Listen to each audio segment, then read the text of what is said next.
A group of parents illegally deported from here are back in the United States. This is a story you first saw on CBS News. Those families were reunited with their children after being separated in 2017 and 2018. A federal judge made the unprecedented ruling after deciding that the parents were given false information by officials and in some cases even coerced into waiving their rights. Those families are now free to continue seeking asylum in the U.S. For more on this, let's bring in CBS News immigration reporter Camilo Montoya-Galvez, who is in Los Angeles. This is a great story, Camilo, because of the process that seemed to fail these families, these individuals, when they were trying to make their case in the United States for asylum. Explain and remind to our viewers why these parents were reunited with their children and their families here. Yes, good morning. Back in September, the judge overseeing the litigation surrounding family separations issued a ruling ordering the Trump administration to allow 11 parents who he found were unlawfully deported to come back here to the U.S. and reunite with their children, as well as allow them to pursue their asylum claims here in the U.S. The judge said in his ruling that many of these parents were given false information by U.S. immigration officials. Some were even coerced into signing off on their own deportation and waiving their rights to asylum. And after months of negotiations between the American Civil Liberties Union and the Trump administration, we finally saw that return happen last night here in Los Angeles. So you were actually there in Los Angeles at the airport. You witnessed the return of these migrants, the reunification of their families. We have a little bit of sound from an interview that you did with one of those parents. Let's just play some of that. Muy feliz, muy contenta de mis sueños hecho una realidad, no solo para mí, sino que para mí también. Después de 2 años volver a llegar y lo único que quisiera es verlo y abrazar. Okay, Camila, I don't even understand Spanish, but you can feel the heartache. What was she saying to you? Yeah, as you can see, her name is Leticia, an indigenous mother from Guatemala. She was clearly very emotional. She was happy. It was a bittersweet moment for her. She was very anxious to set foot on American soil for the first time in 2 years, for the first time outside of a cold and crowded detention center, and for the first time with the opportunity to see her 17-year-old son, who was still in government custody for more than 2 years. So this is a very special moment for her. She's going to fly to New York today to check in with Immigration and Customs Enforcement, something that all the parents have to do in different locations.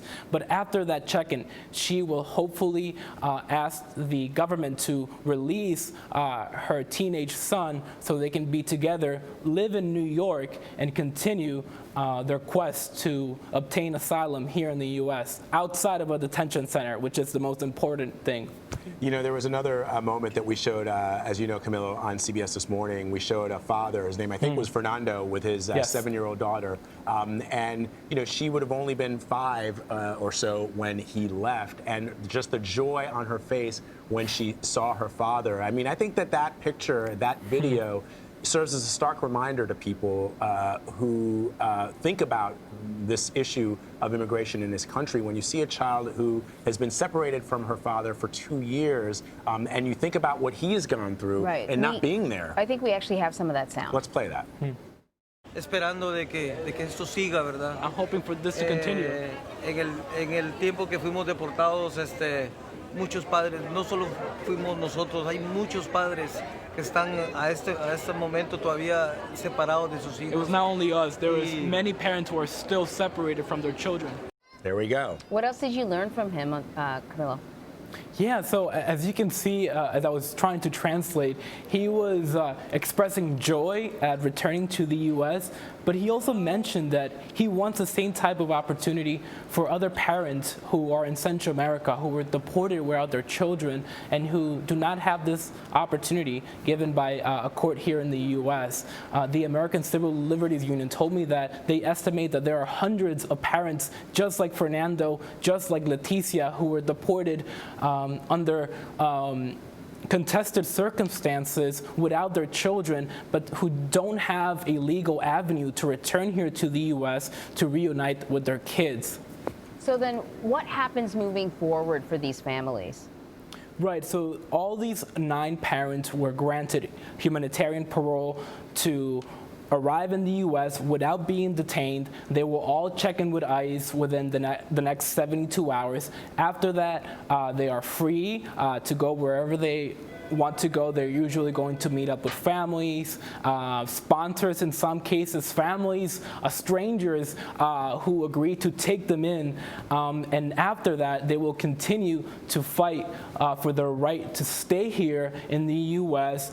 outside of a detention center. That's what they were trying to do 2 years ago, but they were doing it while detained. They were doing it without their kids, and they were doing it under tremendous pressure that in some cases prompted them to sign off on their own deportation because they just couldn't take it anymore. Any idea how long that process takes now? You know, the asylum backlog in the U.S. is quite extensive. There are about 1 million cases in the immigration courts.